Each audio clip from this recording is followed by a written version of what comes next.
East Coast, it is 3:30 on the West Coast. It is the 27th of July in the year of our Lord 2024, season 15, episode 3. 672 times you have been welcomed to the Clubhouse Podcast. Normally live from our studio on Thursday nights, but it is a very special occasion, so we are out amongst the people. We have had our flea dip, so we're okay. My name is Raul. I am the executive producer of the Clubhouse Podcast, and it's going to be an interesting time together because it's just me. The boys are out of pocket, so I am live at the Angelika Film Centre in Mockingbird Station, just outside of downtown Dallas. It is Asian Film Festival of Dallas this weekend. One of our favorite shows to do. We missed it last year, but we wanted to make sure we were back this year. This is night 3 of 4. Started Thursday night, winds up on Sunday night. We're going to have some guests up here. The red carpet's actually downstairs. So we're hoping we'll get some guests up here before too much longer. Maybe some guest co-hosts. You never know. This show doesn't ever plan anything, really. We just do stuff. But we are glad you are here with us. We covered a lot of the pro stuff on Thursday night. Oh, we're having issues already. This is awesome. But we'll get back to abnormal this coming Thursday. Maybe Don will be there. Maybe he's traveling out of town, so I'm sure he'll be still on his way home when we have our show next week. But then the week after that, we will be back to abnormal. I'm going to be here till about at the latest 7 o'clock Central tonight. The red carpet going on right now, and that'll be going for about an hour. Again, downstairs here at the Angelika. If you're in the area, of course, Mockingbird Station located at Central and Mockingbird Lane. Angelika's been here a long time. We do a lot of screenings here. We love everybody here at the Angelika. We didn't talk a lot about movies on Thursday night because I wanted to save that context, or that content, if you will, for tonight. We'll see who we get going because there's a lot going on here at the Angelika. Some of our friends from the Dallas Press Corps are here, but also it is their normal schedule here at the Angelika as well. So some great first run and art house movies being shown here all the time at the Angelika. I just see Deadpool and Wolverine is going on, a bunch of different things. And of course, I did get to watch that. Alex and I went yesterday. We'll probably talk more about that next week on the show because it's very difficult to talk about that film spoiler-free. It just is. And I really hope that you have been able to avoid spoilers if you are not into such things. I am not. And so I did everything I could to go in as cold as I could. There was a couple of headlines I read early in the week that I thought were spoilers that didn't turn out to be spoilers, thank goodness. But I'm not a spoiler guy, so I am not going to be spoiling things for you guys. You want to go out and find it on your own. That's between you and your God. But I really did truly enjoy this film. I highly recommend it. I know that there's a lot of people that are saying, well, there's not much story to it. It's a Deadpool movie. It doesn't have to have much story. But it does have some really cool moments. I think a lot of it, there will be stuff that you don't get if you're not entrenched in Deadpool and the MCU and things of that nature, but I don't think it would take you out of it. But I would suggest getting caught up at least Wikipedia-ly on some of the MCU stuff so you can kind of watch the story unfold. Not quite sure where we're going to go from here, but there are some things that are coming down the pike. They've announced at San Diego Comic-Con this weekend, they did have the big drone show on Thursday night where they did have Galactus rise from behind the things and then the Fantastic Four logo. So if that means we're really going to get Galactus, I'm fully here for it. Just do not screw up the Silver Surfer. That's all I'm asking. I'm a big Silver Surfer fan, and I'm still dealing with what Fox did to both Galactus and the Silver Surfer because that was very, very frustrating. And I really believe that Marvel's going to get the wheels back on the Fantastic Four. Seeing some of the casting, seeing what the approach they're taking to it is kind of cool. But we allegedly have at least the first picture from set. I've heard, but I've also heard that they're not filming yet. They're going to be filming in London, so we'll just have to see how that unfolds. But I am very much looking forward. Oh, there I go. Okay, I'm back. To the Fantastic Four when it releases. I don't think we have a release date yet, but we're at the point now with the MCU where, first of all, Father Time is undefeated, so all of your stars have been aging. This has been going now for 16 years.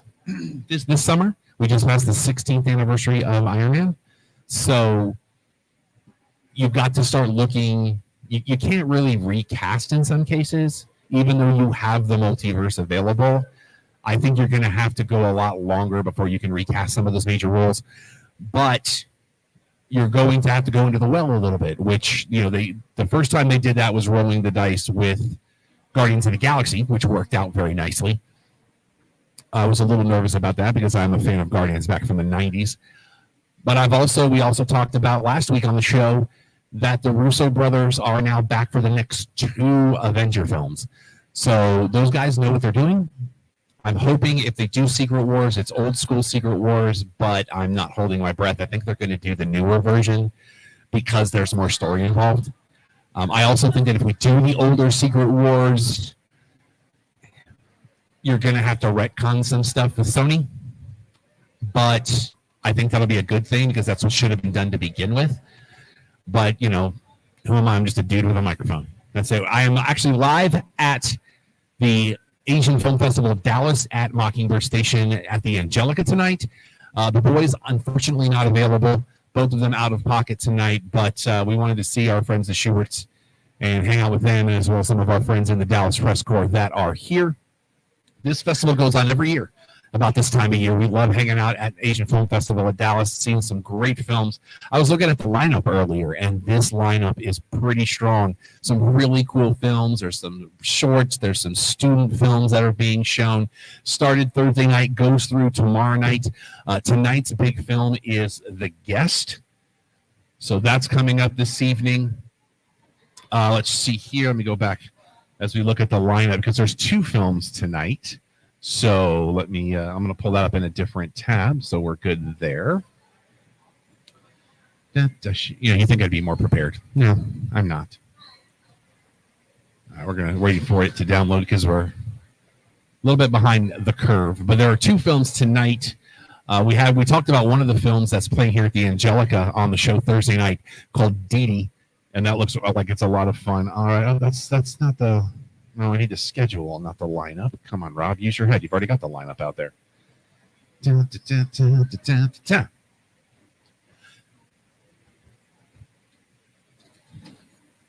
We've got the chat room up and running. If you are watching live, you can give us some live feedback because this is what I'm looking at when I'm looking over here. I've actually got a screen that shows me what's on that laptop because I can't see over there because we do not have an engineer because it's just me. All right, here we go. Now we got the schedule coming up tonight. The guest will be at 7:30 with a Q&A, and then at 9:45, Moscow Mission will be playing. And what I like about the website for the festival is you can actually go through and you don't actually have to have the lineup. You can go through and look at the films individually so you can see what they're about and all that good stuff. And then tomorrow, and by the way, that's AsianFilmDallas.com if you want to buy tickets. Tomorrow we'll have Past Truth at noon, 1% Warrior at 2:30, Ashima with a Q&A at 4:30, Stolen will be at 7, and then tomorrow night, wrapping things up at 9 o'clock, will be Twilight of the Warriors Walled In is your schedule. Earlier today, we had... a long shot is going right now, but earlier Artist Love Nepal with a Q&A, and there was also a short film, and Old Fox played earlier today. Again, tonight's featured film is The Guest. There's a lot going on here as I'm looking through things. Looks like there's still stuff downloading from the website onto my tablet, and that's okay. But a great lineup here. So many awesome things for you to be able to check out here at Asian Film Festival of Dallas. Again, every July they have this. It's a very popular film festival. Got my T-shirt. Got that going for me, which is nice. The red carpet currently running downstairs. Hoping that they'll bring some of those guests up here so we can talk about their films and promote them for you guys to check out as well. And just looking ahead, I mean, film festival season is starting to wind down, but convention season happens year round. Right now, San Diego Comic-Con there this weekend. You know, this is Saturday, so today's the big day. We'll start covering some of those headlines on next week's show. So make sure you join us for that. Man, this is, again, whenever we do the solo adventure, it's always a thing.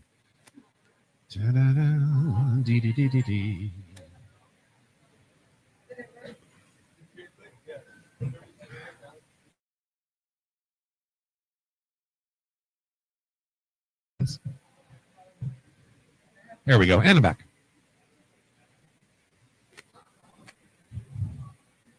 So let's talk about some headlines while we're sitting here doing nothing. If you have seen Kingdom of the Planet of the Apes, that will be available to you on Thursday on Hulu. So if you have a Hulu subscription, you'll be able to watch that on Thursday. I have not had a chance to see it. I need to go back and watch the other ones first, I think, before I watch this one. But I'm looking forward to that. Congratulations to Inside Out. It has now officially surpassed Frozen 2 as the highest.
Oh, looks like we're back. Okay.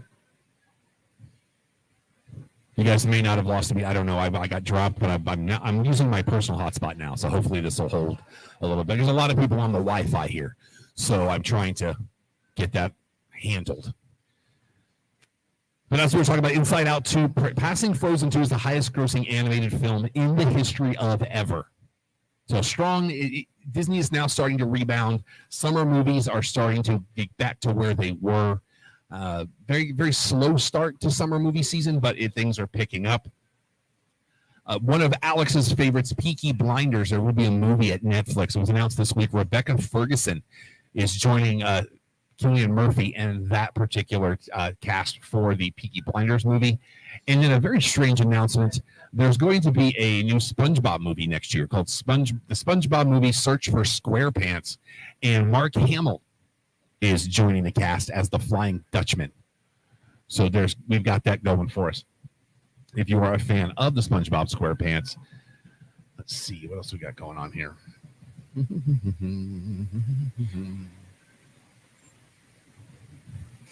In case you missed it on Thursday, just going over a few things that we covered from a TV Talk standpoint of the final season of What We Do in the Shadows on FX will kick off October 21st. A lot of people kind of bummed that show is ending, but they've been saying this is about where they want it to be. And Judd Apatow working on a documentary for HBO on Mel Brooks. I am under the assumption that this is going to be a multi-part documentary because like the Robin Williams one was 2-part. The one that they did on Steve Martin on Apple TV Plus was 2 parts. And to tell that story, I think you really need at least 2, maybe even more to cover his life and career because the man has done a lot. So we'll be keeping an eye out for that. Remember to follow us on all your social medias if you're live on the video right there. there's a QR code. You can scan that QR code. That will take you to a link tree that has all of our social media and the website and everything else on it. For those of you that are getting this on the audio feed, www.theclubhousepodcast.com is our website that you can check out for everything you need to know and some stuff you don't. We'll probably have a couple of new reviews up this week. Also, you can follow us on your social medias. Everything except Twitter and Twitch are the Clubhouse Podcast. Those two are Clubhouse Show. You can look for our logo. Looks like a pennant sitting on a wooden floor. And that's the one you want to look for there. For me, everything is Yes, That Rob Irvin. That is spelled ERVIN. Going to have some really great stuff going up on my YouTube channel very, very soon as I'm going through the backlog of Q&As I've been very fortunate to host at various conventions. So we're looking forward to that. Got some new video coming this week from last weekend at Greater Austin Comic Con. My normal co-host that would sit over there is Alex. You can follow him at Vexploit, VEXPLOIT, on all of your social medias. He is also the one that helps us handle our store at prowrestlingtees.com/thecheappopcast, which is the wrestling half of our show. You can go there and get some great shirts. They're very, very comfortable. They're very great. Hopefully some new designs coming soon. We're always looking for people that want to help and give us designs to check out as well. The official fact checker of Sooner Gator Productions, Don Ford. You can follow him on Twitter at Igbunu, IGBUNUUU. I'm not going to say it like he does because, you know, it gets kind of loud. So we want to keep it at a manageable level, as they say. Our normal show every Thursday night at 8 Eastern is your one-stop shop for all things sports, entertainment, pop culture, and pro wrestling. We cover it all. That's all we do. Got some great things coming down the pike, so make sure you're following the channel on all your social medias so when we do have shows coming up, we can let you know. Man, the solo adventures are a rough thing to do. But I got water, so I'm okay. We are live at the Angelika Film Centre in Mockingbird Station, just north of downtown Dallas, for Asian Film Festival of Dallas. It happens every July. It's a great show. You can go to AsianFilmFestivalDallas.com for the lineup. Tonight and tomorrow night are the last two nights of the festival. Oh, so we have a bot, so that's awesome.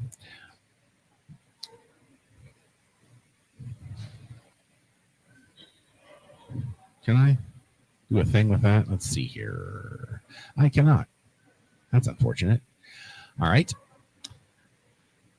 But you can see we're live. People just walking by, going to see movies. Oh, I see Mark Wickersham, friend of the show, making his way. Kelly Kitchens is downstairs handling the red carpet, as she does. Had to make a pivot today, and she was happy to step up and help out, and that's one of the reasons that Kelly is one of our favorite people.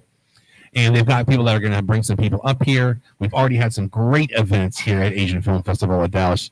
Mark seems to be walking this way, which is good news for me, I think. Oh, we have our first guest. Wonderful.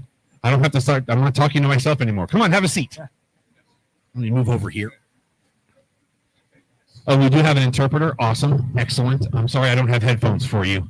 So I'm going to talk as loud as I can. I'll speak softly so that you get to hear their voice. Or do you need my... Well, because our listeners need to hear you too. They got to hear what you're saying. Tell us who's joined us today. Okay. Get right up on that microphone, if you would. Right now? Yep. Because you're talking to who we're streaming to as right well. Now. Is it live? Yeah, we are live right now. Oh, okay. Hi. Okay. Well, right now. Get right up on that microphone, like right about here. Oh, right now. There we go. We have two very special guests from Korea. Excellent. Movie director of The Guest, and we have the actor who played in the movie. So welcome. And if you give us our names, that'd be great. Yes. 소개해 주세요. 이름. Yeah. Right up on it. Yeah. On it. Yeah. 마이크 가까이 해서요. 네. Hello, I'm the director of our movie The Guest, Yeon Jae-kwang, and our movie is a thriller movie that makes you get chilled and goosebumps. And hair be raised. Yeah. Yeah, maybe I'll make you be like that. So yeah. Tell us about the plot of the film. Plot. There's a guy, Minchul.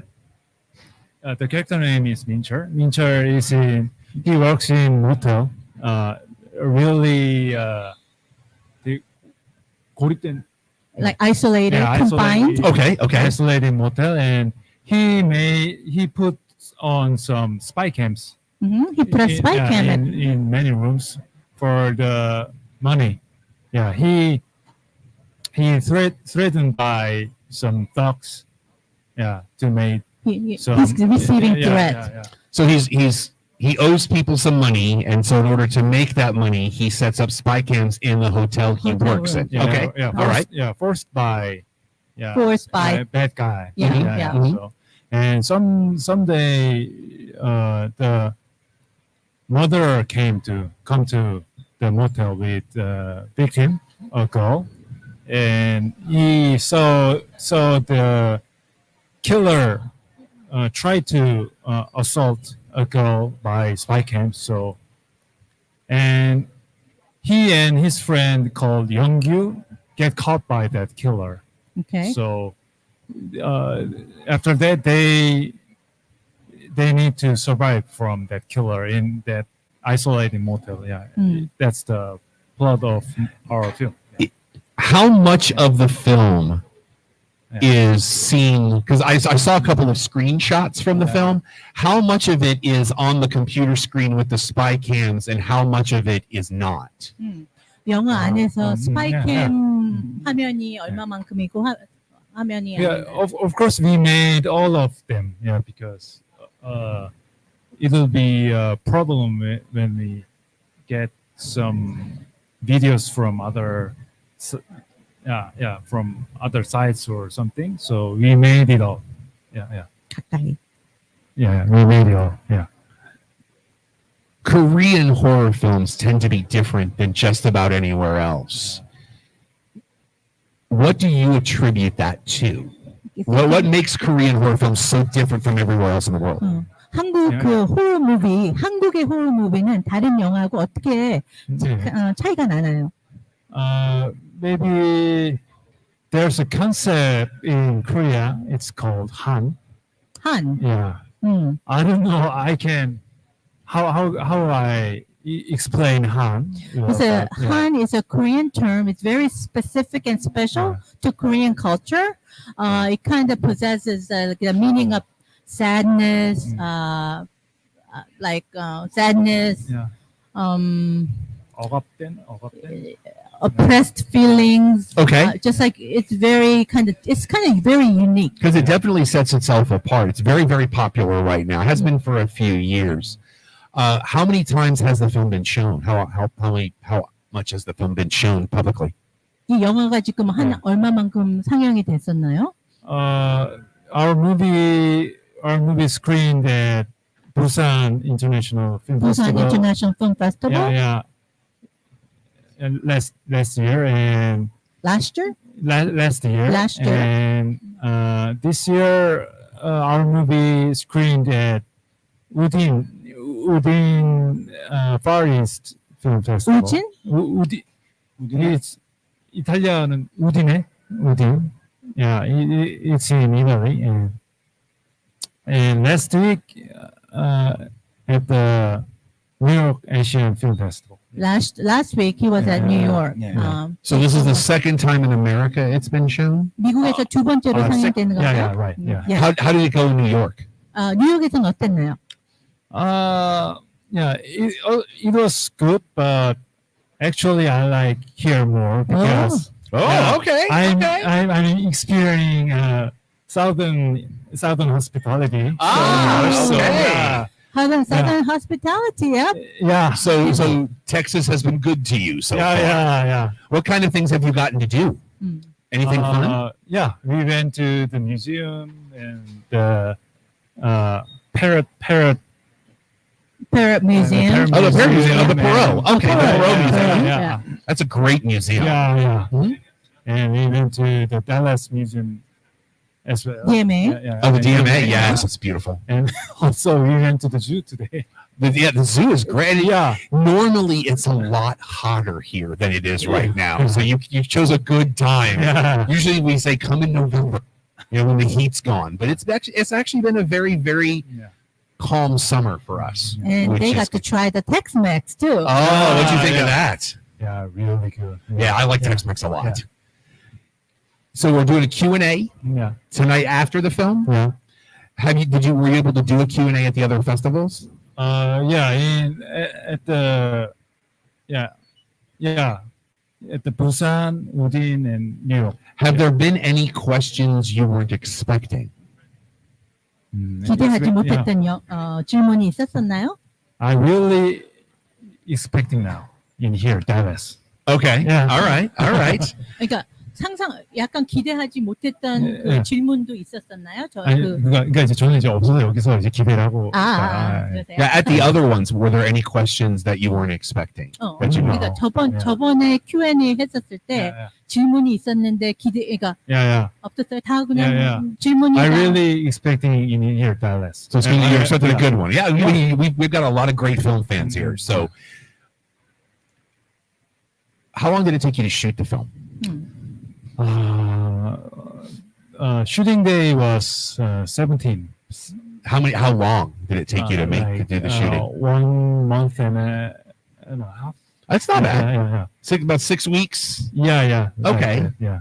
How long was it in post? Like, because I'm sure you had to add visual effects and things of that nature. Like 6 months. Okay, so not too bad. Yeah. Not too bad. So, do you still have that same sense now when you watch it than you did the first time you saw it completed? Honestly, now I always want to be with audience because I already watched too much time. So yeah. So you watch their reactions? Yeah, with their reaction is makes me more inspired and more impressed. Yeah. Do you still get nervous? Yeah, of course. Because every crowd, every audience is different. Yeah, every right, theater is different. Yeah. What kind of filmmakers inspire you? Of course, Martin Scorsese. Yes. Quentin Tarantino, Mm-hmm. and so on. There's too much. Too many directors. Too many. And that's a good thing, Yeah. right? Because Yeah, there's of so course, many filmmakers out there.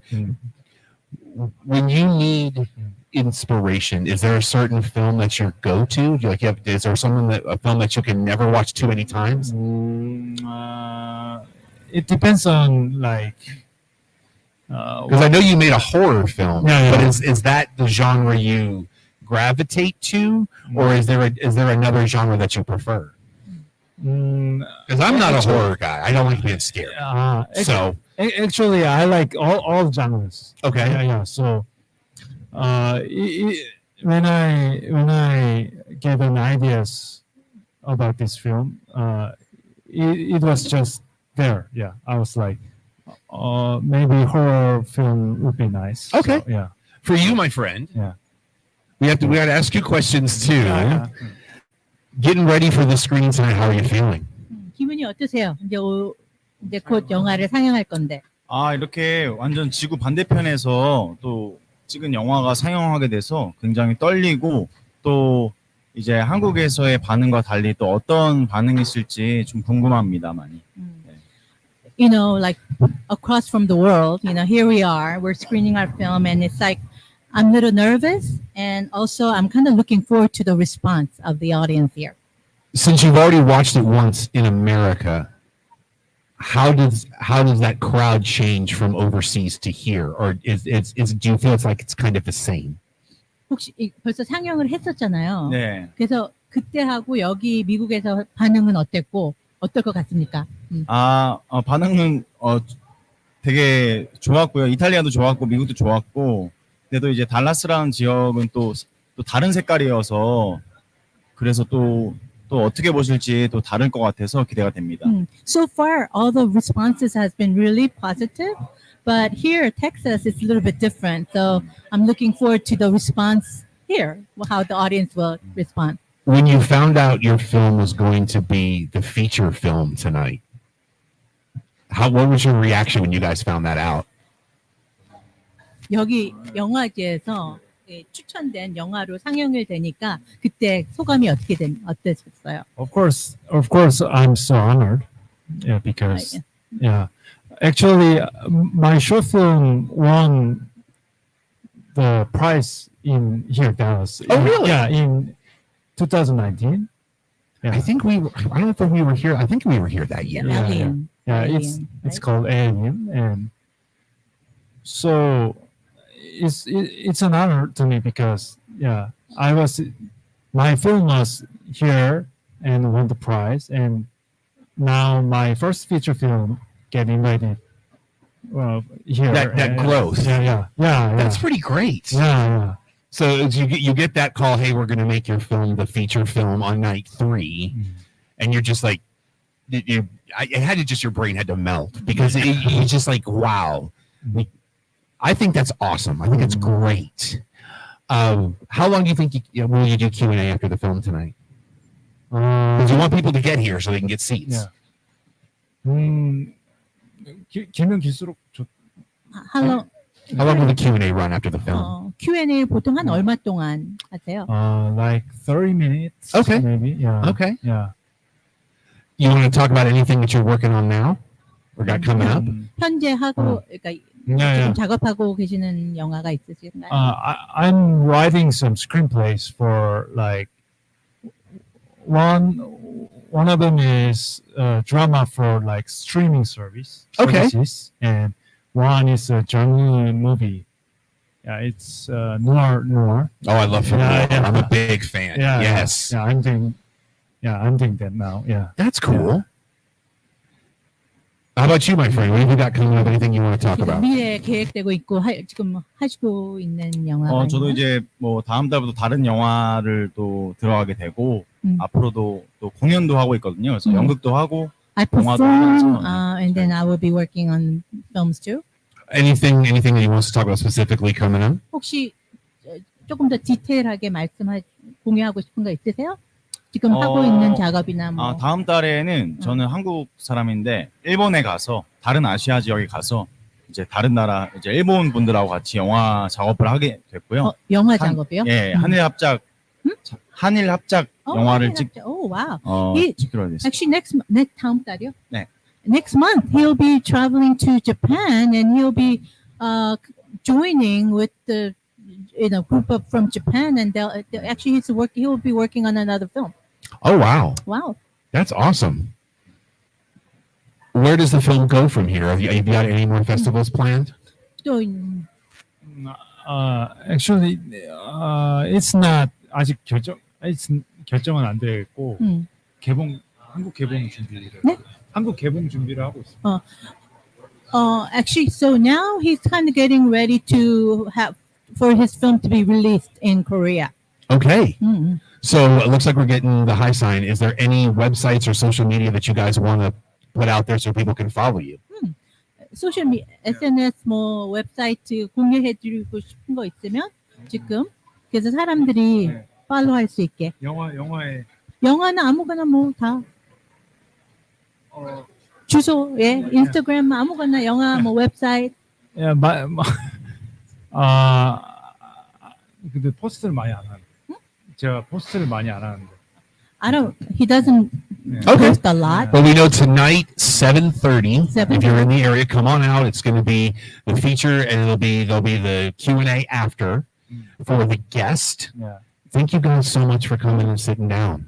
You guys go get ready for the screening. And if there was there are people who saw and remember the Alien, that short film that won here, and the director is here tonight. So Come on out. Yeah, come on out and say hello to him. All right. Thank you guys so much because we've got another guest. We're going to sit thank down. you. Thank you. Yeah. Thank you so much. Thank you. We are live at Asian Film Festival of Dallas. The red carpet's going on downstairs. Looks like we have another guest getting ready to join us. I'm going to take a swig of my tasty beverage here. Come on, have a seat. Where do you want me to sit? Whichever's comfortable for you. And just get right up inside of that mic. Tell everybody who you are. I'm talking to you, so I guess I should sit here, no? All right, yeah, wherever you're comfortable. Just get right up on that microphone so everybody, because we're streaming live. Oh, we are? Okay. Yes, we are. Hi, Dallas. Get right up on that microphone and tell everybody who you are. Hello, Dallas. FFD fans. My name's Hiroyuki. Get right like this close. Oh, well, that close. Well, Yeah. that's pretty close. Okay. My name's Hiroyuki. I'm representing one of the films which is screened called Rose and Samurai 2. We're a production from Japan. Tell everybody about the film. So the film, Yeah, like I said, get right like real close. So that way because Right. like it's got to go through and out. So oh, okay. I'm still not used to this podcast. all right, you're good. You're good. You're good. Okay, so it's about a ex-female pirate who becomes a queen of a small nation, and then she's trying to avoid being invaded by the surrounding nations without causing any kind of war. So action, adventure, drama. This screened yesterday. Yes, it did. At noon. How did it go? It was pretty good. Unfortunately, it's Friday. We were here last year as well. We screened last year in the weekend. We had a full house then.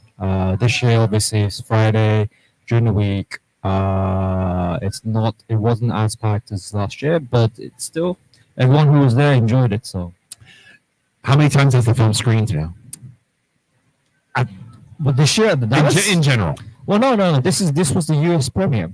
Oh, was it really? Yes. Great. Correct. So I see that there's a 2. Yes. How long has it been between the two films? It's been about 10 years. Oh, wow. probably. Yeah, it's been a while. It's been a while. I think the writers were busy writing our other content, I guess. And then you want to. Did it feel coming back to this? Did it help you refresh things a little bit?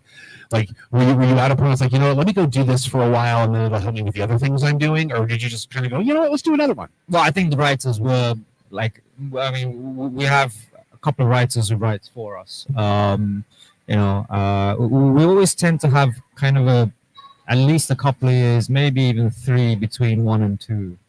We've done other sequels with other titles, other characters as well, but there's usually. Oh, so this is really a franchise. No. Well, so I'm saying within our production. Oh, so you've done multiple. We do films. Okay. Yes, different titles, different characters, different stories, but we've done sequel stuff before, and there's usually tend to be like a couple of years break, just to, I don't know, just to get people excited for the next one, I guess. Is there a type of a genre of film that you find yourself drawn to more than the others?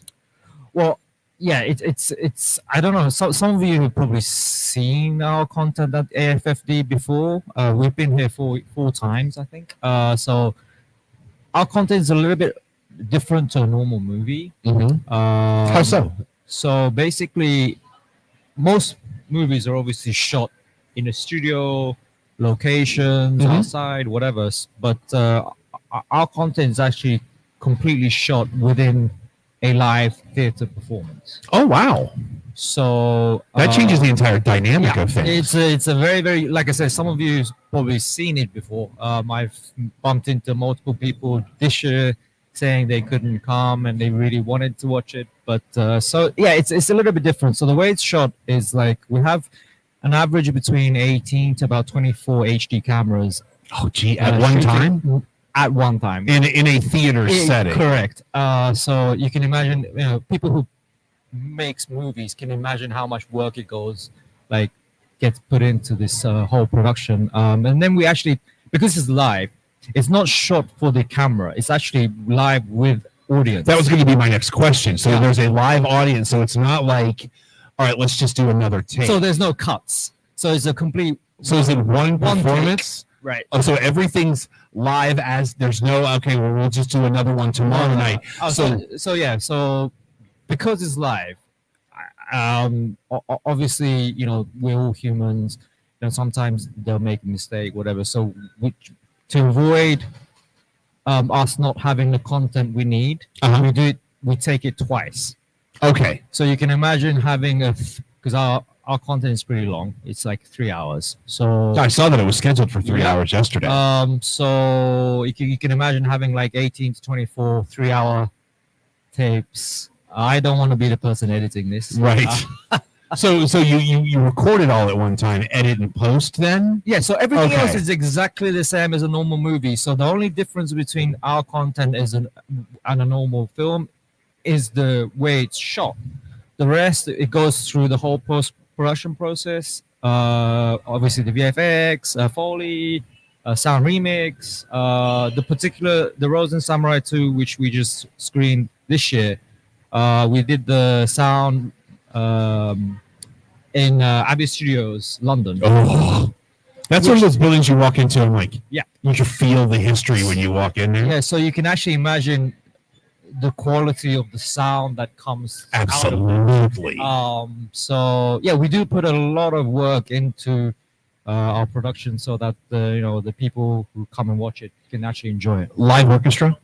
live. Yep, live. So there's nothing technically added in post. You're doing the entire thing at one time, 24 cameras rolling, and like you said, Correct. you don't want to be the guy who the editing. No, But in no. a digital world, it's at least a little easier.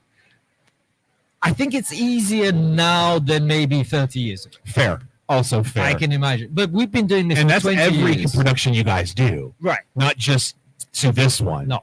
How do you select productions? We don't. We actually take every single. So we own the live theater as well. Oh, you own the theater itself. We own the theater company. Where is the theater? It's in Japan. Oh, in Japan, We okay. don't actually own the physical stage itself, the theater itself. Like you own the company that hires the people. We own the content creators that churn out the theaters, basically. Okay, So we're okay. the software, Okay, fair enough. not the hardware. Okay, so how many productions have you guys done now?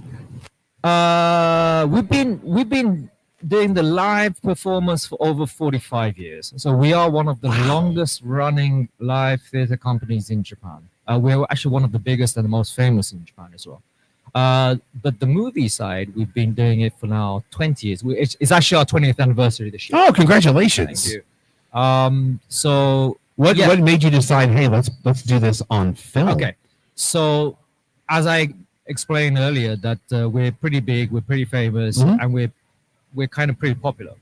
I know it's going to sound a bit biased. No, but hey, Uh, numbers don't lie, my friend. Right. So the problem was because our live performance is Get it's right got up so on that big. thing. Get right here. It's got so big. Because I'm enthralled in this story. I want Yeah. to make sure they are too. Right. So it's got so big that people couldn't get tickets, basically. We had a lot of complaints from fans, whatever, saying we want to go and see it, but we can never get hold of the tickets. So the producers, obviously us, and the directors, we all came up with this idea. So we need to come up with something to satisfy all our fans, and the only way we could do it, because obviously the live theaters, the seatings, obviously there is a maxed out capacity. Oh, yeah, absolutely. How you can manage. I mean, we use the biggest venues in Japan, and that's still 1,500 seats. Oh, wow.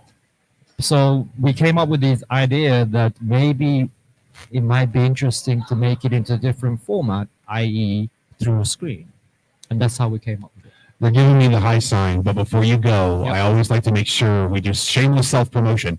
So tell everybody how they can follow you guys on social media, where they can find everything. Right.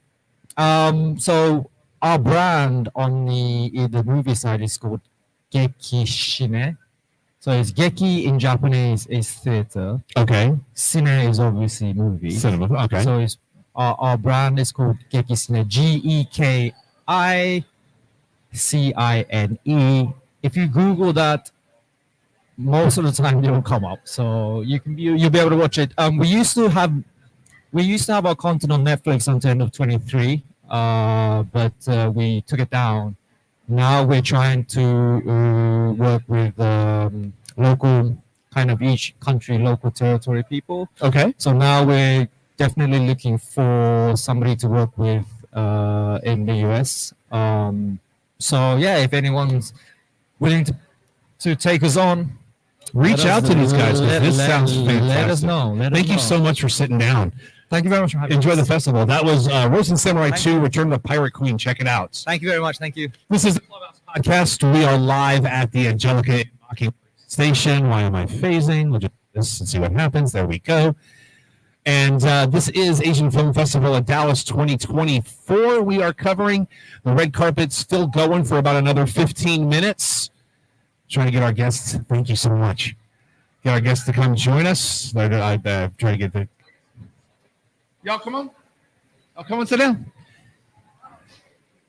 Our normal show is on Thursday nights at 8 o'clock Eastern. All right, we have more guests. Get right up on those microphones and tell me who you are so everybody can hear you. Hi, I am Minji Chang, and I'm the producer of Ashima. All right. My name is Kenji Tsukamoto, and I'm the director of Ashima. Tell us about the film. Go ahead, Minj. You got it. Producers. The film is centered on 13-year-old Ashima Shiraishi. Here, right here.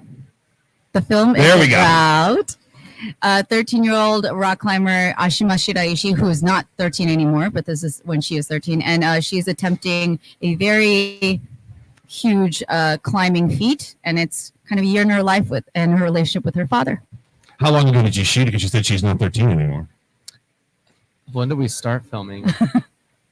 Many moons ago. Yeah, like almost a little over a decade ago. Oh, so it's been that long. Yes, Yeah. it has. What is it like now watching? And then this screened earlier today, correct? It's screening tomorrow, Oh, it's tomorrow. so people still have time I've to got get to learn tickets. how to read. Yeah, there it is right there. I'm working on Tomorrow that at too. 4:30 with the Q&A. When you're watching it now, because it's been so long, Mhm. what does that feel like? And has she watched it yet? She has watched it yet. She watched it. We had our world premiere in November of last year. Okay. And we gave her a little bit of a preview, probably like a couple weeks before? It was Yeah. not that long before. And she watched it with me in person. He was on Zoom. It Oh, was pretty emotional. But yeah, how does it feel watching it now? You're the one who filmed it. Yeah, it was great. I mean, we were really nervous for how her and her parents would react to the film, and they were very patient as we scrapped together money and funds and resources to finish this project. And they had put a lot of trust in us and giving us access and allowing me to live with them for several years. So we were really excited for them to see it, nervous for them to see it, and in the end, they really, I think it paid off. They really appreciated the work that went into it. They've actually come to other festivals and they told us, and they do not give compliments easily. Okay. They said that they love it the more that they watch it. Which Really? means the world. what brought you guys to want to do this documentary? I think originally I had moved back from Japan to the US in 2009. And I think at the time, Japan had a really awful rate of suicide and shut-ins, especially amongst the youth. And I think I wanted to make something that could inspire young kids and show them that it's okay to forge on in their own path. You don't have to be subject to strict social norms. So there's layers to this story too. It's a climb on multiple levels. Yeah. Absolutely. You can use that in marketing if you want to. Yeah. And I think that's the stuff I brought to the project and things that I'd experienced. And then I met Ashima, and she was already a very prolific world-class climber, pretty much a household name, and in the climbing world. And the more time I spent with the family, I thought she was a perfect subject for a documentary. There's been a lot of short films done about her, but not anything long-term where people had spent years with her and her family. And I think I immediately bonded with her parents just because her mom and I was born in the same small town in Japan as her mother. Oh, wow. It was immediately like a bond between me and her parents. And then, yeah, I understood what it feels like to be children of immigrants, basically, and what Ashima was going through, trying to balance what she was going through at school and trying to fit in and coming home to a very Japanese family. You mentioned something earlier about access. Mm-hmm. How much leeway did they give you as you were filming these things? Because this is their kid, Mm-hmm. So was it a lot of just like, dude, we trust you, just like be cool, or were they very hands on? They were they're very trusting right off the bat. They are a very hermetic like family. They don't really hang out with friends. They just kind of stick to themselves. So to be able to have that trust, which came from, I don't know. Just I mean, he built it. He lived with them for a while before. That's yeah, you were saying like that's a whole different level. For a long time there. before he even filmed. And Oh, even before you filmed. yeah, that trust was earned. I lived with the family for about a year before we started filming. Oh wow. So I made sure to be of value and use to them. I saw that Ashima's parents were struggling replying to emails to potential sponsors or to the press, and so I offered to translate and to basically manage Ashima as an athlete, and then also got them more sponsors like the North Face or And very timely as we are in the opening weekend of the Olympics. Yeah, and climbing. So actually, both Natalia and Brooke, who represent Team USA right now, they have little cameos in the film. Oh, nice. Natalia, I think, is just like the back of her head for a split second, and then Brooke is on a podium or two with Ashima in the film, and they're both fantastic people and climbers. I'm like excited for You them. said you had your premiere back in November. Yes. How many times have you screened the film since? Or have you lost count? We've lost count, which is a really good that's a problem. good thing. It's between 10 and Thing. 20. But that's a Yeah. good thing because Yeah. that means people are clamoring for this film. They want to see it. How many Q&As have you been able to do? Is each and every one, or has it been most of them? Because I'm always fascinated by the Q&A because you're already putting yourself up there on the screen, whether you're on camera or behind it. But then it ends, and now you have to give that vulnerability a whole different sphere because now you're in front of the people that just watch the art you made. Absolutely. Well, my background, I'm an actor, so I kind of crave that vulnerability. I think it's a great opportunity for Fair us enough. to be able to tell more of the journey and people who know what went into making this film, because it was a very long journey full of a lot of obstacles, many points at which we didn't think that this film could exist. Oh, wow. So we've been, it's great to tell that story, and it's great to feel connected with the audience who just went through this emotional journey with the film, and for us to kind of bond together in the aftermath and them to understand what it took from us and for that to be appreciated. It's like, I love the Q&As. I think it's one of my favorite parts. Yeah, definitely. I think there's a lot of worry going into it where we didn't want to make a climbing film just for climbers, and we didn't want to make a film just for like Japanese American audience. Just being able to make a film that can resonate with a wider audience was really important to us. And so the Q&As have been really great, hearing questions from young kids. Like we've had kids show up to multiple screenings. Ashima has a children's book. Oh, nice. So Well, plug it. Yeah. We're all about shameless self-promotion. Yeah, she has a children's book. Just Google Ashima children's book. It'll pop up. An ASHIMA. Yeah. Okay. Yes. And so it's been cute seeing kids like bring their book and get her to sign it at different Q&As or events, and just the impact that she's had on people of all ages. Has there been a question at a Q&A that's made you look into things deeper, or that maybe caught you off guard, that made you kind of maybe reevaluate anything? I don't know about question. I think recently we screened at Mountain Film in Telluride, Colorado, and I think the way Ashima's parents reacted to the film and the question was something that made me pause and rethink and appreciate everything. They took a lot of time to praise and compliment the film, which is Harder thing. Well, you had mentioned that they don't give compliments Yeah. very much. Like, talk about that moment. Did your head just explode? Like, oh my God, that just... kind of, yeah. They gave a quick compliment, and they kept on going into deeper into complimenting me and the film and the crew, like the people that brought this film together. And then Ashima was translating for her parents or for her father. So I think I think because as a 13-year-old, I wouldn't want a camera documenting my day-to-day life. And then You are having a not screen. wrong. Yeah. So the fact that they approach it with gratitude and with appreciation is, I am beyond thankful. You lived with them, you did all these things. How much footage did you have? I think it was like over 500 hours, but less than 1,000. Yeah, somewhere. Yeah, in that ballpark. documentaries are no joke. This Yeah. is my first documentary I've produced, and it's been mind-boggling to me how you have mountains and mountains of stuff, and from that carve out. a Like, can we story. just make this a series and let it run for like 3 seasons? Because I mean, the editing process alone. that's, let's just say you watched everything straight. Yeah. You're at what, 3 months Yeah. easily? I've watched all the footage probably 3-4 times through. I have not. You don't have to. Yeah, I You didn't know. just show me when it's done and we're good. One of the things I like to ask filmmakers, especially, and actors, when you need inspiration, is there a certain person's work or a certain film that you go to that kind of helps spark those creative juices for you? Do you? I actually don't know if you. And watch who anything. inspires you?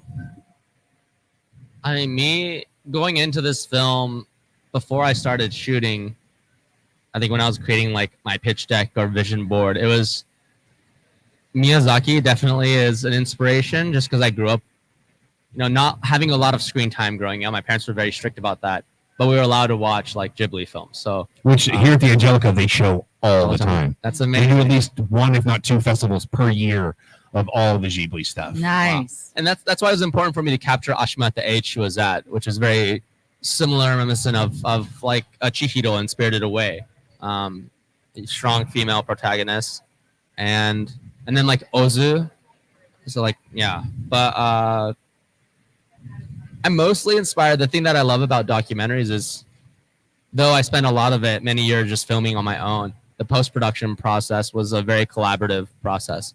Nice. So Minji was the first like full-time official person that came on board to help me, and then through her work with her nonprofit, Asian American Arts, like brought together an amazing team, like a dream team of collaborators that I'm lucky to have as a first-time feature director. From our sound mixer and designer to our editor to our composer. I mean, we had multiple editors, but we had high-level talent helping us bring this film together. As a first-time director, Yeah. because I don't know why I just now caught that. Uh-huh. Is there, especially given what this entailed, how much fearlessness does there have to be? Because you've got to be able, like, you're literally running the thing. And you're like, oh, I mean, I just decided I was going to maybe do no, I'm just going to go right into the deep end of the pool and we're just going to go. Like, how much of that fearlessness do you have to generate? Or do you just kind of let it happen as it happens? Yeah, you just kind of dive in. Like when I decided to commit, because I had access, I pitched it to different outdoor brands. They all weren't interested. So I just remember like applying for credit cards and just maxing out 4 or 5 credit cards. And then when those were maxed, then my parents helped co-sign on 2 loans. And then I was just drowning in debt and being very careful how much A I was starving filming. artist, as Yeah, it were. because like hard drives were really expensive 10 years ago. Just the memory cards for the camera I was shooting on were $3,000 a piece. And so and then I was basically drowning in the deep end, and then Minji was like the life preserver. I was like, all right, I see you're drowning, let me help you, and then steered the film to completion. I'm getting the high sign. And we always like to end our time with our guests with shameless self-promotion. People want to get a hold of you, get a hold of the film, find out where it's going. Websites, social media, the whole thing. Go. All Ashima the Movie. The website is ashimathemovie.com. Our Instagram handle is at Ashima the Movie, and we're tagged there. Ninjizi, Kenji Suk. You can follow us in our journeys. But yeah, I mean, the film has been such a whirlwind, and we're doing all these festivals. We have over 20 and counting. I kind of lost count, which is not good. But No, that is good because yes, that it means is. you've done so many. Yeah. Where's it going from here? we're in New York next week wow. at the Asian American International Film Festival hosted by Asian Cinevision. So that's going to be really great. And then later we go to Poland, we go to Korea. It's kind of, there's more. It's all on the website. All the screenings are there, and then there's a place you can put your name and your email if you want updates on what we're screening or distribution. Help us spread the word. It is tomorrow at 4:30 here at the Angelika. Ashima, Ashima. Come check it out with these cats because it's going to be awesome. Thank you guys so much for hanging out. Thank you. Enjoy the evening. Thank you. This is the Clubhouse Podcast. We are live at the Angelika for Asian Film Festival of Dallas 2024. We are still going strong. Got a little bit more. I think we've got another guest getting ready to join us. Come on over, my friend. I actually talked to this cat while I was in pre-show. And I told him to come back, and he did, so that's a good thing. Are we live? Yes, we are. Get right up on that microphone. Tell everybody who you are. Hello. Yes. I'm Mark Marriott. I'm the director of Tokyo Cowboy. You and I talked a little bit earlier, Yeah. and I looked up the film. This was yesterday, actually last night. So how did it go? Man, we had such Get right a great screening last night. It was packed, standing room only. Really responsive audience. They were reacting to all the parts, and actually there were a couple of times when they broke out in applause, which was really kind of cool. That doesn't always happen, so that was fun. I read up on the movie, and I'm Yeah. fascinated by this. Yeah. Good. Our fact checker, who's not here today, he is actually from Montana. Okay. So tell Yeah. everybody what the film's about, because I love the plot line of this. Yeah, so Tokyo Cowboy is about a Japanese businessman. It's a fish out of water story about this Japanese businessman that goes to Montana to a cattle ranch to kind of like improve the cattle ranch, make it into a premium Wagyu beef business, and just everything goes wrong. He ends up, all of his plans come to naught, but he kind of has to, through this experience, he kind of has to recalibrate his entire life. There's a romantic story in it. His boss is also his girlfriend, and so it's a film that's filled with a lot of humor, a lot of authentic humor, a lot of humanity, and heart. I think my favorite thing that I read when I was reading up on it was describing him as a Hardee's loving Wagyu expert.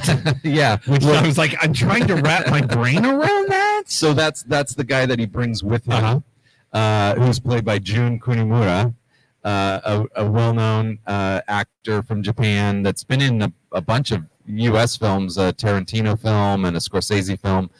He usually plays really severe Yakuza scary characters, but in our film he plays a very kind of jovial and fun character, and it's hard to take your eyes off Jun Kunimura when he's on screen. What brought you to the film?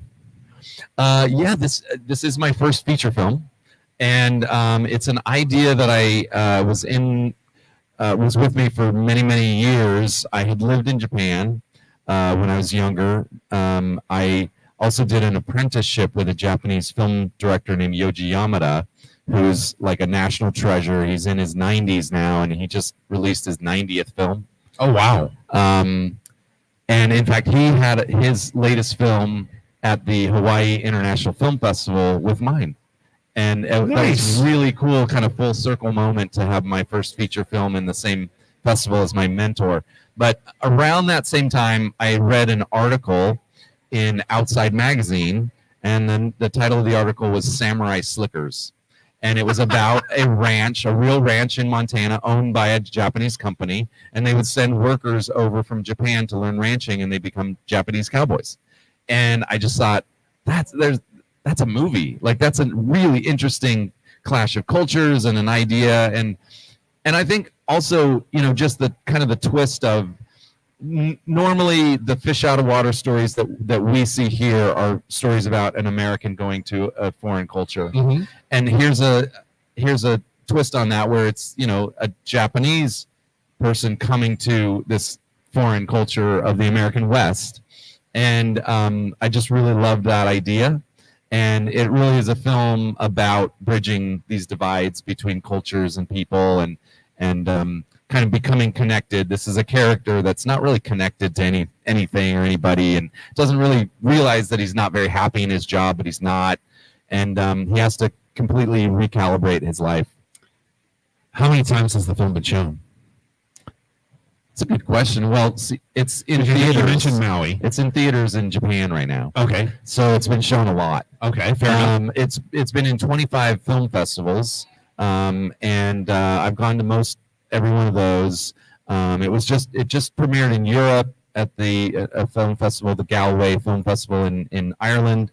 It'll be released in U.S. theaters starting August 30th. Oh, wow. So we're just like 4 weeks away. Yeah. So super excited about that. how many times have you sat with an audience watching the film? Oh gosh, probably more than 30 times.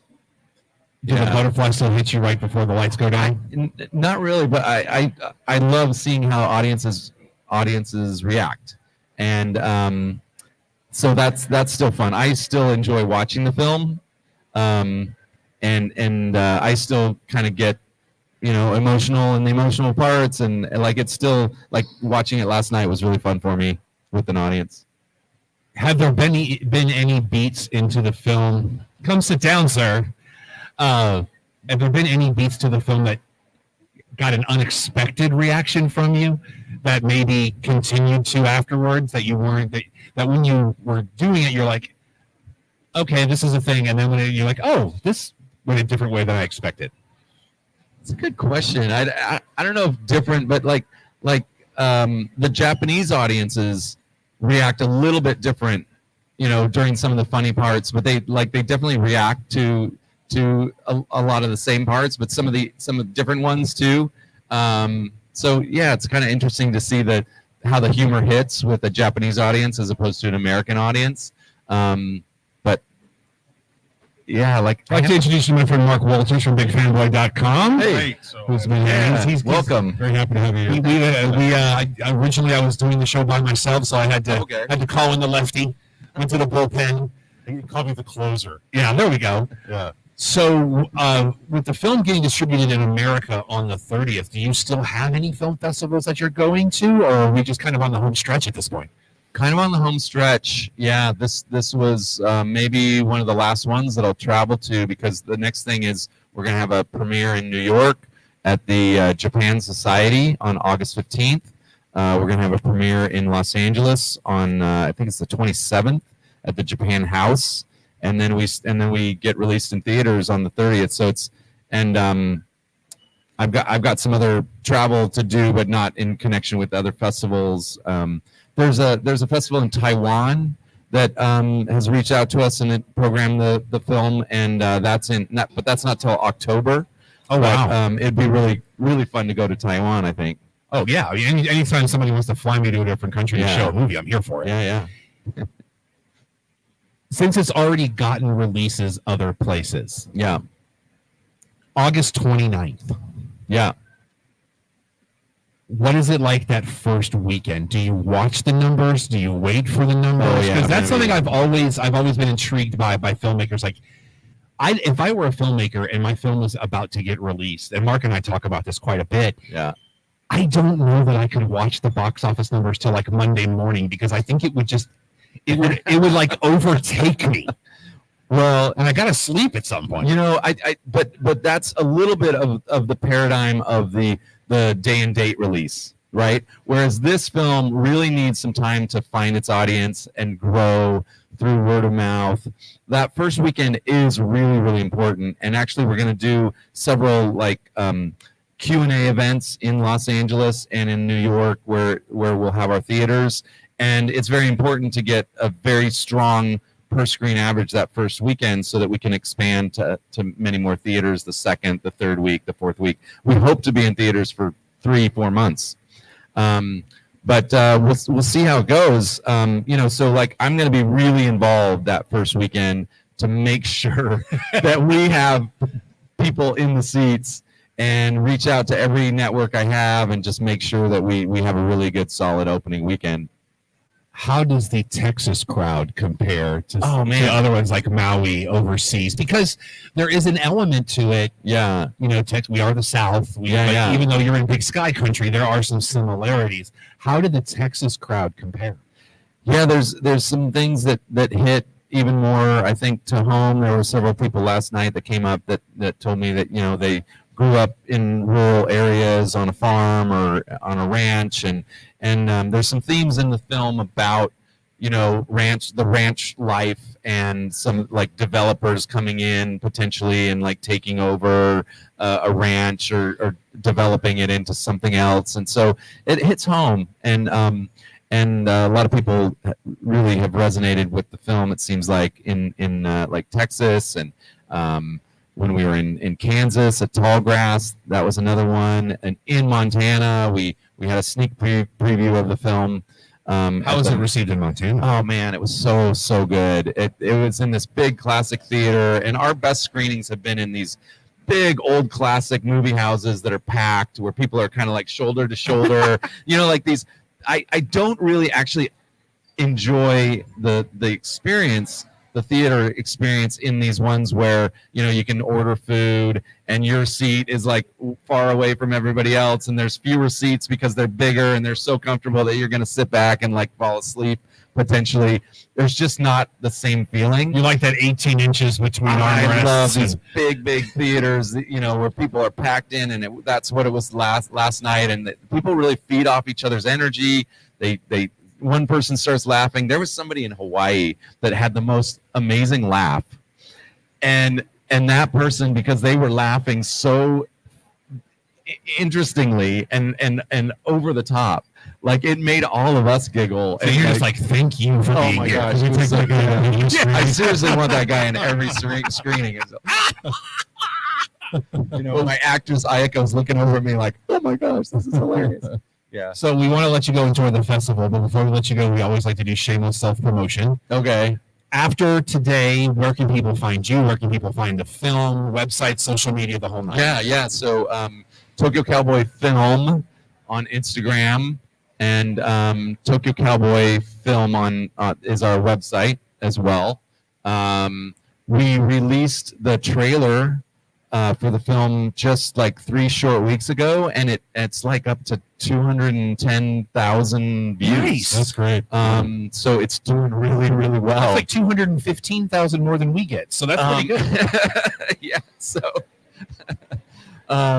it's been really, really cool. It seems to be one of those titles, like when I go to a festival, it happens very often where I'll run into people and they'll say like, oh my gosh, I know your film. Like Tokyo Cowboy, that jumped out at me, that title, that premise. Like that's one of the films I definitely want to see. It's on my calendar to see. And so I'm hoping that continues and that people will go and support the film and see it. It's a film that I think really anybody would enjoy. Some of the people on staff here brought their family, their kids to see it, and that's not always the case with every film. So it's a crowd pleasing film that I hope a lot of people will enjoy. Thank you so much for sitting down. Yeah, Enjoy the festival. Thank you. You didn't say much. I'm gonna go. I'm following your link right now. Yeah, Mark is doing all the social medias right now. Nice. So, Very cool. Yeah, thank you for coming on the show. Yeah, well, thank you. Great go to enjoy have the you. festival, my Okay, friend. This thank is you. the Clubhouse Podcast. We are live, www.theclubhousepodcast.com. Hey, absolutely. This will be on our. We're right now. We are on Facebook Live, on YouTube, and on Twitch. Mark Walters from Big Fanboy is here. I am glad you are here, sir. Apologies for being late, but I didn't want to miss this. Well, so. I mean, we kind of had to throw this all together at fairly last minute. So like I told you on the phone, anything I can get, because I also want to talk about you've got a show coming up. I do. We're 4 weeks away, brother. Yeah, we're coming up. Dallas Comic Show is going on August 24th, 25th. And we've got some really fun and exciting stuff planned for that. Sam Jones from Flash Gordon's going to be there. Red Brown, who was 1979's Captain America. A lot of really cool things. A lot of cool comic book creators are coming in.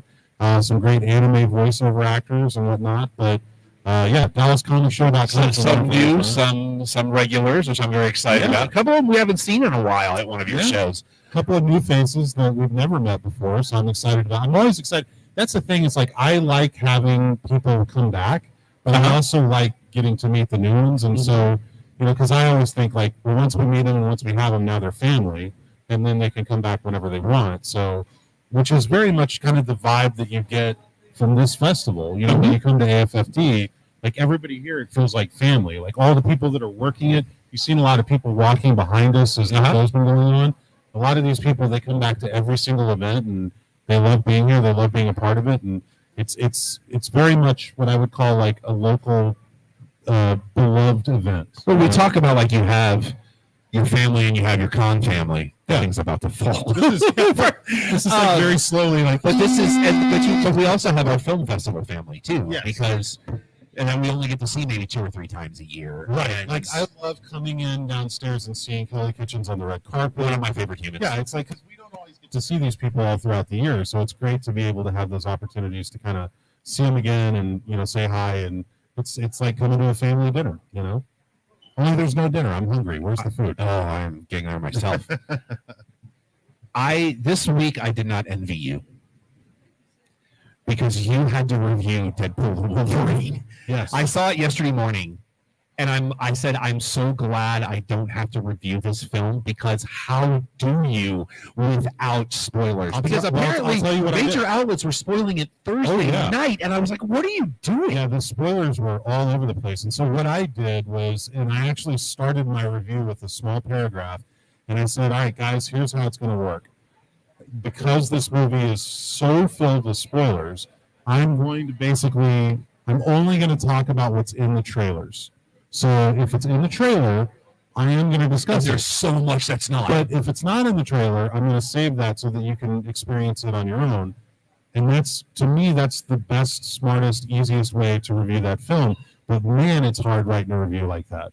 Well, and I saw the headline Thursday night that a bunch of people that weren't mentioned were on a panel. I'm like, why would you do that? Oh yeah, at San Diego Comic-Con, they were like walking the carpet, like some of those major cameos. Like, they're out there walking the carpet talking about the movie, and it's like, guys, yeah, the movie isn't really gonna come out till tomorrow. What are you doing? But it's so. What would have been smarter is if they would never do this, but if they had saved all the press stuff until Sunday at Comic-Con, Yes. so at least people would have had the weekend to check it out. But they'll never do that. They always want to try to get Friday, Saturday. And that's like, I actually took this week off of work because this is my 3rd or 4 weekends in a row. Yeah. And I'm like, I'm going Friday morning at 9:30. Yeah. And they had it in the Dolby by the house. Yeah. I've got a list, so I'm going to do this before anybody can ruin anything. And I'm so glad I did, because even if you are a spoiler person, please go into that film cold. There's so much cool stuff in that film that if you're a spoiler person, you're just not. It's not going to have the impact. Yeah, but I would still go see it again just because of the way they did it. Right. And it was funny because I remember I saw it on Monday, and Sunday night, I don't even know how I came across it, but on YouTube, somebody and talk about, I don't know where these people find the time for this, but this guy had put together a video, and it was basically every single clip that existed online or, that was out there from Deadpool Wolverine. And he said every clip from Deadpool Wolverine in chronological order. So basically it was like you could kind of watch a 10-minute version of the movie that based on the footage that was out there. And I started watching it, and then halfway through I'm like, why am I watching this? Yeah, like, I'm going to see the movie tomorrow. Now there was a time where I was a spoiler guy, and I can tell you when my age of spoilers ended, and it was episode 2. Yeah. I worked with a local team. We all went to Indy and worked Celebration 2. And I decided, because there were so many spoilers at Celebration 2, and I just decided after that show, I'm like, you know what? I feel like I'm denying myself joy, the joy of the experience. Well, that is a big part of it, not knowing what's coming. And I think that because internet culture has we've gotten used to spoilers. We've gotten used to having everybody spoil it for us, especially if you're on Twitter. It's only, well, I still call it Twitter, whatever. It'll always be Twitter. Whatever Elon wants us to call it, I'm still calling it Twitter. But yeah, it's like if you're on Twitter, you're going to run into spoilers, whether you mean to or not. Somebody's going to spoil it for you. So, and yeah, I kind of wish that we did still live in that age where you couldn't find out the information. I mean, think back to when we were kids and we were going to see the original Star Wars movies. We didn't know what was going to come in those movies. We had no idea. Well, and even if you read things like Starlog or Empire, they tended to be behind the curve. Yeah. So by the time they would think they're spoiling stuff, yeah, I've already seen it. And that's, to me, that's a good thing. If you were reading an issue of Starlog back in the 80s and you saw a picture of Boba Fett and you were like, hey, who's that guy? You just have to wait until you saw the movie to find out who that guy is. Well, I had a buddy of mine text me yesterday because I texted him, like, go in as cold as you possibly can. Yeah. And IO9 put put a spoiler out there, but he got fortunate in the headline. And he got fortunate because the spoiler wasn't everything, which I appreciated. Yeah. But and Yahoo is notorious for this, where it's like an hour after something airs. Let's talk about this. Well, how about you put in the headline, go here, but we're not going to say it in the headline. There are spoilers here, so if you want to go here and talk about it, go here. Well, and there was also a lot of spoilers that turned out to not be true. They did on purpose, which I love. And some big stuff, like stuff that people were actually disappointed wasn't in the movie. And it's like, yeah, but like, where did you even find that from in the first place? Or where did you get that source from in the first place? Oh, they were throwing it out there. Yeah. Like the studio was like, let's just red herring the crap out of this movie. Yeah. And when we get off air, I have so many things to talk to you about this film. Oh, yeah. Because I know you saw it Monday, Yeah. and I was like, I need to talk to Mark about this film. Because you're more deeply rooted in this stuff than I am. I am more deeply rooted in the lore of it. I actually had a friend of mine, Andy Chang, who saw it on Friday, and we had like a 2-hour long phone call where I was kind of filling him in and explaining certain things because he's not a comic book guy. And so, but yeah, I mean, for comic book people, I can definitely say you're going to be happy because there's a lot of stuff in there that it very much speaks to what we fell in love with in the comics, as well as what we love in the movies. And so I think that's great. And I've got so many stories to share with you because we haven't had a chance to talk. Yeah. Especially last weekend. Okay. Oh. Very, very cool. All right, well, we're going to do the plugs and get off air. I just want to say I'm so happy to see so many people coming in. Yes. Because this really is like one of the greatest like film festivals in Dallas. It's been going on for a while. We both know and love Thomas Schubert. Absolutely. And I'm so happy that he's getting rewarded for his efforts. But it's wonderful to see that there's this many people showing up tonight. And there's still 3 movies tonight and then movies tomorrow. Yeah. So, if you haven't made it out here yet, you still got time. There's still stuff to see. At the Angelika and Mockingbird Station. Yeah. I love lots of parking. Yeah, lots of parking. Surprisingly. I actually changed the way I got a good parking. I changed the way I did the load in this time, so hopefully it's a little more efficient going out. Yeah. But you can visit his website, bigfanboy.com, also DallasComicShow.com. Yeah. Coming up here in about 4 weeks. I'll be there as well, as long as Mark has me. We're going to have a great time that weekend. And there will be, you announced a special showing that weekend, too. We are showing Flash Gordon at Yes, the you Texas are. Theater. Yeah, we're really excited about that. I've seen Flash Gordon a few times on the big screen, but seeing it with Sam actually being there to do a Q&A afterwards, I think that's going to be. And he is really such a special. great human. Yeah. We had him on the podcast one year at the Texas Pinball Festival. He was a guest. Yeah. And that was pretty awesome. But you can follow us, our website, www.theclubhousepodcast.com. Find out everything you need to know and some stuff you don't. And for more information on the Asian Film Festival of Dallas, go to asianfilmdallas.com. And you can find a full schedule on there as well, asianfilmdallas.com. You can follow me on your social medias if you like. Everything is yes, that Rob Urban. That is spelled ERVIN. Your social media, sir. Everything is Big Fanboy except for Instagram because some chowderhead stole that from me, so I had to do bigfanboy.com spelled out. But everything else on social media is just at Big Fanboy. And you got to follow Big Fanboy because Comic Show. You're doing stuff where you're giving away passes and stuff all the time, and then contests. Yeah, we and haven't stuff. done it in a while, but we're hoping to do some more coming up soon. It's funny because the studios have really changed how they do screenings now, and they're not doing as many to the public screenings as they used to. We're even experiencing that now. We as are press. indeed.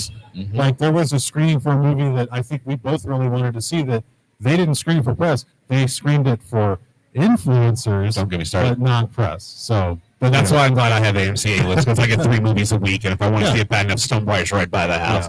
My co-host for the show normally, Alex Barnhill. You can follow him at Vexploit, VEXPLOIT. and let's throw out a plug for the wonderful Angelika Film Center where we're at right now. Love the Angelica. Angelica, Texas, I believe, is their social media handle. We love coming here. It's a great movie theater. We've been doing stuff here for many, many years. New releases, they do art house films, they do it all. It's a doggy. And they have a dog. Yeah.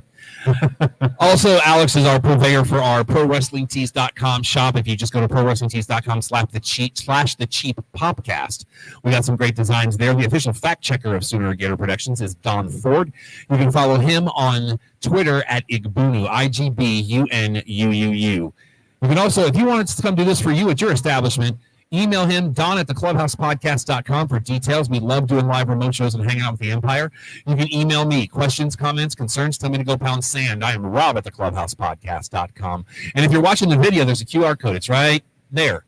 All of that stuff's there too. But we also have the audio feed on Apple Podcasts, on Spotify, and on Amazon Music. Charlotte Marshall's on Pinterest because we're morally obligated to say that. Our normal show every Thursday night, 8 Eastern, 5 Pacific is your one-stop shop for all things sports, entertainment, pop culture, and pro wrestling.